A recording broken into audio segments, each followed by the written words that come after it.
Hi hello எல்லோரும் எப்படி இருக்கீங்க? Welcome to my channel. மழை நல்லா பெஞ்சிட்ருக்குங்க. இந்த கிளைமேட்டுக்கு நல்லா படுத்துட்டு இருக்கலாமான்னு இருக்கு. வேறு வழியில் இருந்தாலும் எழுந்தாச்சு. 8 மணி இருக்கும். இப்போ தான் வந்து பார்த்திங்கன்னா விலாக் எடுக்கலாம் சொல்லிட்டு ஸ்டார்ட் பண்ணேன். கிளைமேட்டே சூப்பராக வந்து சேஞ்ச் ஆகிடுச்சு. ஃபஸ்ட் ஃப்ளோரில் இருக்கிறதுனால இந்த பால்கனிலேருந்து பார்க்கும்போது ரொம்பவே அழகாக இருக்கும். கொஞ்ச நேரம் நல்லா வெளியிலே நின்றுட்டு இருந்தேன்.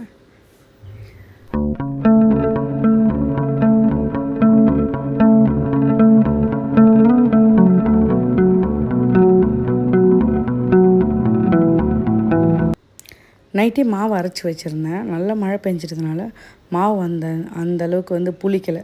சரி, நான் எப்போவுமே மாவு அரைச்சிட்டு மொத்தமாக வந்து உப்பு சேர்க்க மாட்டேன். மறுநாள் காலையில் மாவு நல்லா புளிச்சதுக்கப்புறமா எனக்கு தேவையான அளவு அன்றைக்கி எடுத்துகிட்டு மீதி எடுத்து அப்படியே ஃப்ரிட்ஜில் வச்சுப்பேன். எப்போ தேவையோ அதுக்கேற்ற மாதிரி எடுத்து கரைச்சிப்பேன். உப்பு சேர்க்காமல் இருக்கிறது தான் நல்லது. தேவைப்படும் போது நம்ம சேர்த்துக்கலாம். அப்புறம் இஞ்சி டீ போட்டு குடிச்சிட்டு மழையும் நின்றுடுச்சு. மழை பெஞ்சதுனால செடிகள்லாம் ரொம்ப அழகாக நல்லா அந்த இலைகள் மேலெல்லாம் தண்ணி இருந்தது. இந்த செம்பருத்தி செடி நல்லா வந்து பார்த்திங்கன்னா தழைத்து வருது. ஆனால் வந்து இன்னும் மொட்டு வைக்கலை.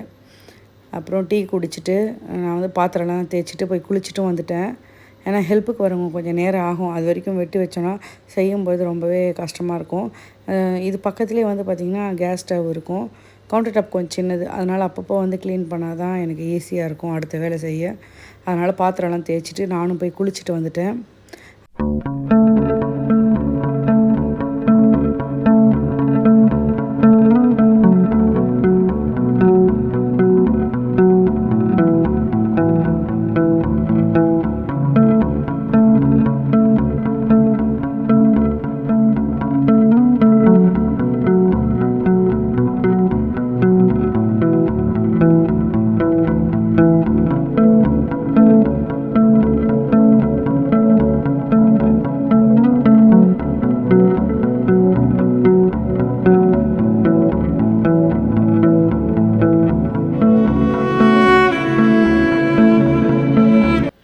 பிரேக்ஃபாஸ்ட்டுக்கு தோசையும் ப்ளெயின் சாம்பாரும் தான் வந்து பண்ணியிருந்தேன். காய்கறிகள் எதுவுமே சேர்க்காம. இது வந்து பார்த்திங்கன்னா குழந்தைங்களுக்கு ரொம்பவே பிடிக்கும் இந்த மாதிரி சாப்பிட. சட்னினாலே அவங்க வந்து பார்த்திங்கன்னா சாப்பிட மாட்றாங்க. தேங்காய் சட்னினா எனக்குமே பிடிக்காது. ஸோ சாம்பார்னால் எல்லாருக்குமே வந்து பிடிச்ச மாதிரி ஆயிடுச்சு அப்படின்னு சாம்பார் பண்ணியாச்சு. எப்போவுமே இந்த மாதிரி ப்ளெயின் சாம்பார் டிஃபன்லாம் பண்ணும்போது கொஞ்சமாக வந்து சிறுபருப்பு ஆட் பண்ணிக்கோங்க. டேஸ்ட்டு நல்லா கொடுக்கும், திக்னஸும் வரும். இந்த கேஸ்ட் அயர்ன் தோசை தவா வந்து பார்த்திங்கன்னா இண்டஸ் வேல்யூ வாங்கி 3 இயர்ஸ் கிட்ட ஆகுது. நல்லாவே வருது. யூஸ்வலாக தோசைக்கல்லை வந்து நீங்கள் அடிக்கடி வந்து தேய்க்காதீங்க. டிஷ்யூ வச்சு நல்லா தொடச்சி எடுத்தால் போதும். ஒரு 15 டேஸ் ஒன்ஸ் வந்து நல்லா வாஷ் பண்ணிவிட்டு திரும்பவும் நல்லா ட்ரை பண்ணி ஆயில் அப்ளை பண்ணி வச்சிட்டிங்க அப்படின்னா ஈஸியாக இருக்கும் மெயின்டைன் பண்ணுறதுக்கு. தோசையுமே நல்லா வரும். நான் இட்லி தோசை ரெண்டுத்துக்குமே ஒரே மாவு தான் வந்து யூஸ் பண்ணுவேன்.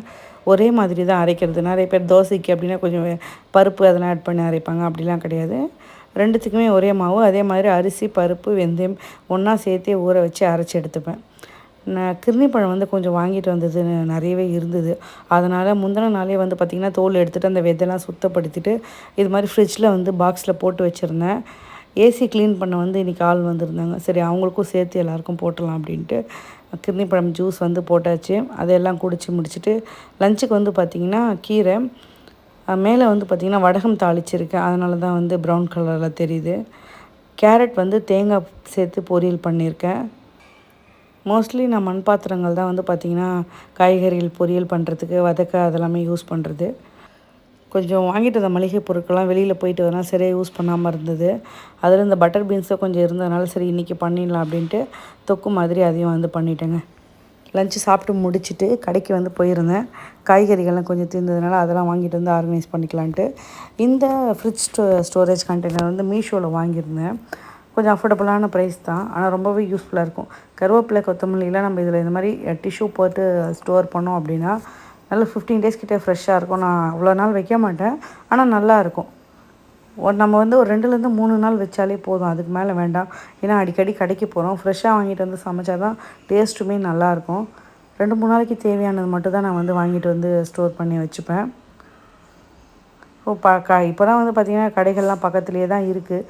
அதனால் தேவைப்படும் போது கொஞ்சம் கொஞ்சமாக வாங்கிக்கலாம் அப்படின்ட்டு அதுக்கு ஏற்ற மாதிரி வாங்கிட்டு வந்துடுறது. கொத்தமல்லியும் வந்து பார்த்திங்கன்னா நீங்கள் அதில் பழுத்திருக்க இலைகளெல்லாம் எடுத்துகிட்டு டிஷ்யூ போட்டு இந்த மாதிரியே நீங்கள் வந்து யூஸ் பண்ணலாம். அதுவுமே சீக்கிரமாக வந்து வாடாது, கெட்டும் போகாது. ஆனால் திறக்கும்போது அந்த தண்ணியை நல்லா எடுத்துகிட்டு வேறு டிஷ்யூ கூட போட்டுக்கலாம். காய்கறிகளும் இதில் நம்ம வந்து பார்த்திங்கன்னா ஸ்டோர் பண்ணிக்கலாம். இதுக்கு நீங்கள் வந்து டிஷ்யூ வந்து போட வேண்டியதில்லை. புதினா, கொத்தமல்லி, கருவேப்பிலை, பச்சை மிளகாய் வந்து காம்பு எடுத்துகிட்டு ஸ்டோர் பண்ணிங்கன்னா ஒரு 15லேருந்து 20 நாள் கிட்ட நல்லா வரும். இது வந்து பார்த்திங்கன்னா மொத்தமாக வாங்கிட்டு வரவங்க அந்த மாதிரி ஸ்டோர் பண்ணிக்கலாம். இப்போ அது எல்லாமே வந்து கிளியர் பண்ணி விட்டுறலாம். கையோடு இந்த வேலையை நம்ம செஞ்சு முடிச்சுட்டோன்னா நமக்கும் ஒரு வேலை செஞ்ச திருப்தி இருக்கும். இல்லைன்னு வச்சுக்கோங்களேன், காய்கறிகளை வாங்கிட்டு வந்து சில நேரங்கள் அப்படி தான் சோம்பேறித்தனமாக இருக்கும்பொழுது வாங்கிட்டு வந்து அப்படியே வந்து வச்சுருது. ஆனால் உடனே க்ளீன் பண்ணுறது தான் வந்து ஈஸி. அதுக்கு அடுத்தும் நம்ம தானே செய்யணும், கொஞ்ச நாள் கழித்து நம்ம தான் செய்யணும். அதுக்கு வந்து அப்போவே செஞ்சிடலாம் அப்படின்ட்டு இப்போ கொஞ்சம் நானே என்னை வந்து மாற்றிக்கிறது. அடுத்து இந்த புளி ஜாடியெலாம் வந்து வாஷ் பண்ணி எடுத்து வைக்கலான்ட்டு மாங்காய் ஊறுகாய் போடுறதுக்காக. ஸோ மாங்காய் வந்து நிறைய இருக்குது வீட்டில். அதை வந்து உப்பில் வந்து நம்ம போட்டு வச்சிட்டோம் அப்படின்னா வேணுன்றப்ப வந்து தாளிப்பு வந்து கொடுத்துக்கலாம். இந்த மாதிரி ஜாடி, இதுக்கப்புறம் மண் பாத்திரங்கள் இதெல்லாம் யூஸ் பண்ண எனக்கு ரொம்ப பிடிக்கும். ஆனால் யூஸ் பண்ணதுக்கு ரொம்பவே என்ன சொல்ல டென்ஷன் இருக்கும். பழகிடுச்சு அப்படின்னா சரியாயிடும். ஹெல்ப்புக்கு வரவங்க சமைக்கிற பாத்திரங்கள் அது மட்டும் தான் நான் போடுவேன், இந்த ஸ்டெயின்லெஸ் ஸ்டீல்லாம். இந்த மாதிரி செராமிக் மண் பாத்திரங்கள், கேஸ்ட் அயர்ன் எல்லாமே நான் தான் வந்து பார்த்திங்கன்னா வாஷ் பண்ணுவேன். அதையும் நல்லா வந்து வாஷ் பண்ணிவிட்டு எடுத்து வெயிலில் கொஞ்சம் நேரம் இந்த மாதிரி வச்சுட்டோம் அப்படின்னா எந்த ஸ்மெல்லும் இருக்காது, சீக்கிரமாக நல்லா ட்ரை ஆகிடும். அதுக்காக தான். அடுத்து கொஞ்சம் ப்ரொவிஷன்ஸ்லாமும் வாங்கிட்டு வந்திருந்தேன். இது வந்து மறுநாள் எடுத்தது. அப்படியே வந்து மிக்ஸ் பண்ணி தான் வந்து போட்டுட்ருக்கேன். ஊறுகாய் போடுறதுக்காக 2 பாக்கெட் கல் உப்பு வாங்கியிருக்கேன். அப்புறம் பருப்புலாம் கொஞ்சம் தீர்ந்துருச்சு. அது அவள் வந்து இட்லி தோசை மாவுக்கு வந்து தேவைப்படும். அப்புறம் டிஷ்யூவும் வந்து பார்த்திங்கன்னா நான் நிறைய யூஸ் பண்ணுவேன். அப்பப்போ கேஸ் ஸ்டவ் வந்து துடைக்கிறதுக்கெலாம் டிஷ்யூ தான் வந்து யூஸ் பண்ணுவேன். அதனால் அதுவும் வந்து ஒரு பேக்கெட் வந்து வாங்கியிருந்தேன். வாங்கிட்டு வந்ததை இந்த மாதிரி கண்டெய்னர்ஸ்லாம் வாஷ் பண்ணி வச்சுருக்கேன் இல்லையா, அதில் ரீஃபில் பண்ணிக்கலாம். தீர்ந்ததுமே நம்ம வந்து பார்த்திங்கன்னா வாஷ் பண்ணிட்டோம் அப்படின்னா ரொம்ப வந்து அழுக்கு படியாமல் பார்க்கறதுக்கும் புதுசு மாதிரியே இருக்கும். இதெல்லாம் வாங்கி வந்து பார்த்திங்கன்னா ஒரு 4-5 வருஷம் இருக்கும். ஆனால் அப்படியே வந்து இருக்கும். நம்ம அந்த மாதிரி மெயின்டைன் பண்ணணும். ஒரு 2 நாளைக்கு ஒரு முறை ஒரு ட்ரை கிளாத் வச்சு தொடச்சி விட்டுறணும். ஏன்னா நம்ம கேஸ் ஸ்டவ் மேலே வைக்கிறதுனால கண்டிப்பாக அந்த எண்ணெய் பசை வந்து லைட்டாக படிய ஆரம்பிக்கும். அதனால தான். அப்புறம் பாஸ்தா, இது ரொம்ப வந்து செய்ய மாட்டேன். பசங்க எப்போயாச்சும் கேட்டாங்க அப்படின்னா இது வந்து செய்யலாம், வேறு ஆப்ஷன் இல்லை. ஸோ அதனால தான்.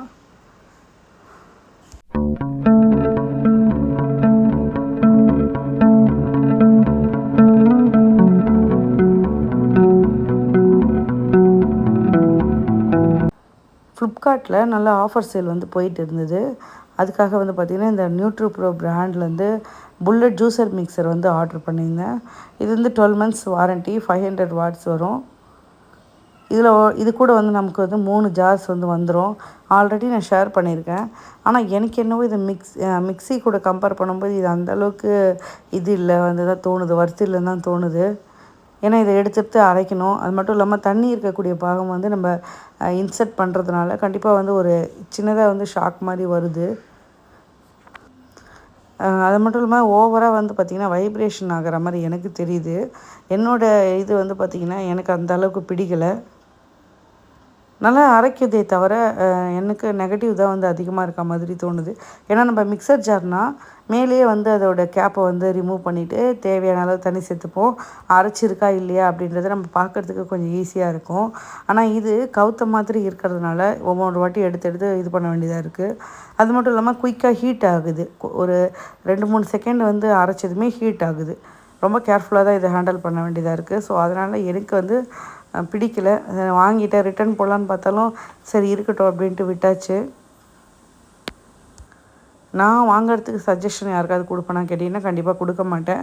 நீங்கள் நல்லா வந்து இந்த மாதிரி புல்லட் மிக்ஸிலாம் வாங்கணும்னு நினச்சிங்கன்னா தயவு செஞ்சு யோசித்து நிறைய ரிவ்யூஸ்லாம் பார்த்து வாங்குங்க. எந்த பிராண்டாக இருந்தாலுமே இந்த நெகட்டிவ்ஸ்லாம் கண்டிப்பாக இருக்குது. என்னை பொறுத்தவரை மிக்ஸி தான் பெஸ்ட்டு அப்படின்னு தோணுது யூஸ் பண்ணதுக்கப்புறமா. ஏன் வாங்கினேன் நீங்கள் வந்து நினைக்கலாம். எனக்கு வந்து மிக்சர் ஜார் ரொம்ப நாள் ஆகிடுச்சு, 6 years மேலே ஆகிடுச்சு. சரி அது வந்து மாற்றலாம் அப்படின்னு ஐடியா பண்ணி தான் வந்து வாங்கியிருந்தேன். அது மட்டும் இல்லாமல் காஞ்சிபுரமில் இப்போ வீடு எடுத்துருக்கோன்னு சொன்னேன் இல்லையா, சரி அங்கே வந்து அதை வச்சுக்கலாம், இங்கே தேவைப்படும் அப்படின்னு ஒன்று யோசிச்சுருந்தேன். ஆனால் இது எனக்கு சுத்தமாகவே பிடிக்கவே இல்லை. கொஞ்சம் அதிகமான குவான்டிட்டிலாம் அரைக்கணும்னா கஷ்டம். இதுலேயே அந்த மிக்சர் ஜார் அப்படின்னா நம்ம அதில் வந்து பார்த்திங்கன்னா ஒரு 1/4 கிலோக்கு மேலேயே அரைக்கலாம், ஏதாவது பொடி பண்ணணும் அப்படின்னா. இதெல்லாம் வந்து அந்த அளவுக்கு இல்லை. இதுதான் என்னுடைய ஒப்பீனியன். அதுக்கப்புறம் வந்து நைட்டு எல்லா வேலையும் முடிச்சுட்டு கேஸ் ஸ்டவ்லாம் வந்து க்ளீன் பண்ணிவிட்டு இந்த மாதிரி வந்து ரீயூசபிள் டிஷ்யூ இருக்குது. இது ஒரு ரோல் வந்து டிமார்ட்டில் விற்கிது. இது நீங்கள் டிமார்ட் போனீங்கன்னா கண்டிப்பாக வாங்கிட்டு வந்து வச்சுக்கோங்க. ரொம்பவே யூஸ்ஃபுல்லாக இருக்கும். ஏதாவது துடைக்க ஃப்ரிட்ஜு மேலெலாம் நம்ம துடைக்க லைட்டாக ஸ்ப்ரே பண்ணிவிட்டு இந்த டிஷ்யூ வச்சு துடைச்சோன்னா அந்த இடமே நல்லா அழகாகிடும். ரீயூஸபிள் தான். நல்லா வாஷ் பண்ணிவிட்டு நம்ம வந்து ட்ரை பண்ணிக்கலாம். ஆனால் நான் ஒன்ஸ் யூஸ் பண்ணிவிட்டு போட்டுருவேன், அவ்வளோதான். அதுக்கப்புறம் வந்து பார்த்திங்கன்னா கலர் சேஞ்ச் ஆகிடுது, அதனால் வேண்டாம் அப்படின்ட்டு போட்டுருவேன். இன்றைக்கி ஃபுல்லாகவே நிறைய க்ளீனிங் ஒர்க் இருந்தது, ஆர்கனைஸ் பண்ணது. அப்புறம் அந்த புல்லட் மிக்ஸி வந்து பார்த்திங்கன்னா ரிவ்யூ அன்பாக்சிங் பண்ணியிருந்தேன். இப்படி தான் வந்து பார்த்திங்கன்னா அந்த டே வந்து போச்சு. அப்புறம் குழந்தைங்க கூட கொஞ்சம் டைம் ஸ்பெண்ட் பண்ணிவிட்டு டிவி பார்க்குறது. நான் வந்து எக்தம் சொல்லிட்டு வேலைலாம் செய்ய மாட்டேன். கொஞ்சம் நேரமாக ரிலாக்ஸ் எடுத்துகிட்டு கொஞ்சம் கொஞ்சம் வேலைகள் வந்து செய்வேன். பசங்களும் வீட்டில் இருக்கிறதுனால நம்மளால் ஃபுல்லாக வந்து டைம் ஸ்பெண்ட் பண்ண முடியாது. கிச்சன்லேயும் சரி, க்ளீனிங்லேயும் சரி. நம்ம எப்போ கேஸ் ஸ்டவ்வில் க்ளீன் பண்ணாலும் அந்த கவுண்டர் டாப்பு மேலே இருக்கக்கூடிய டைல்ஸுமே நம்ம வந்து பார்த்திங்கன்னா வாஷ் பண்ணி விட்டுட்டோம்னா நீட்டாக இருக்கும். மொத்தமாக சேர்ந்தது அப்படின்னா க்ளீன் பண்ணவும் சிரமமாக இருக்கும், பார்க்கவும் நல்லா இருக்காது. ஸோ அப்பப்போ எல்லாத்தையும் வாஷ் பண்ணிவிட்டு அதே மாதிரி சிங்கையும் வந்து நல்லா வந்து வாஷ் பண்ணி விட்டுறேன். ஏன் நான் வந்து அடிக்கடிக்கு நம்ம வந்து க்ளீனிங் வீடியோ ஷேர் பண்ணுறேன்னா, நான் வெளியில் வரேன் அப்படின்னா எப்போயுமே நம்ம க்ளீன் பண்ணும்போது இதெல்லாம் பண்ணிட்டோம்னா கொஞ்சம் ஈஸியாக இருக்கும். ஒரு நாள் 2 நாள் திடீர்னு வந்து வெளியில் போவேன். அப்போ நம்மளால் அதெல்லாம் பண்ணிகிட்டு இருக்க முடியாது. ஸோ டைம் இருக்கும்போது பண்ணி வச்சுட்டேன் அப்படின்னா நம்மளால் கொஞ்சம் நீட்டாக மெயின்டைன் பண்ணிக்க முடியும். அதனால தான் நீங்களுமே கொஞ்சம் சிரமம் பார்க்காம முடியும்போது க்ளீன் பண்ணி வச்சுக்கோங்க. அப்புறமா நீங்கள் தானே எதுவாக இருந்தாலும் பண்ணணும். ஸோ அந்த ஸ்ட்ரெஸ்ஸை விட அப்பப்போ ஒரு 10 மினிட்ஸ் எக்ஸ்ட்ரா ஸ்பெண்ட் பண்ணி நம்ம வந்து க்ளீன் பண்ணிக்கலாம். திரும்பவும் இருக்க பாத்திரங்கள்லாம் ஒன்ஸ் நான் வந்து வாஷ் பண்ணிவிட்டு கேஸ் ஸ்டவ் அந்த ஸ்டாண்டெல்லாம் வாஷ் பண்ணி எடுத்து வச்சாச்சுங்க. இது வந்து பார்த்திங்கன்னா மில்லட் பொங்கல் பண்ணலாம் அப்படின்னு அதுக்காக ஊற வச்சுருக்கேன். வரகரிசி இருக்கு இல்லையா, அது கூட சிறுபருப்பும் சேர்த்து நல்லா வாஷ் பண்ணிவிட்டு நல்லா வந்து ஒரு 4-5 முறை வந்து கழுவுணுங்க. நான் ஒரு 4-5 முறை கழுவிட்டே கலர் வந்து பார்த்திங்கன்னா கொஞ்சம் டார்க்காக இருக்குது பாருங்கள். ஒரு பர்னரில் வந்து பொங்கல் வச்சுருக்கேன், இன்னொன்றுத்தில் பருப்பு, இன்னொன்று வந்து பார்த்திங்கன்னா சாதமும் வச்சாச்சு. இந்த விலாக் வந்து பார்த்திங்கன்னா ஒரு 2-3 நாள் மிக்ஸ் ஆன மாதிரி தான் இருக்கும். சாம்பாரும் சூப்பராக ரெடி ஆகிடுச்சு. பொங்கலும் வந்து பார்த்திங்கன்னா இது சூடாக சாப்பிடும்போது ரொம்பவே சூப்பராக இருக்கும். அவ்வளோதான், பிரேக்ஃபாஸ்ட் வந்து சாப்பிட்டு போகிறேங்க. இதோட நம்ம வீடியோ வந்து முடியுது. நம்ம சேனல் வந்து உங்களுக்கு பிடிச்சிருக்கு அப்படின்னா சப்ஸ்கிரைப் பண்ணி சப்போர்ட் பண்ணுங்கள். நெக்ஸ்ட் வீடியோவில் பார்க்கலாம். பாய்.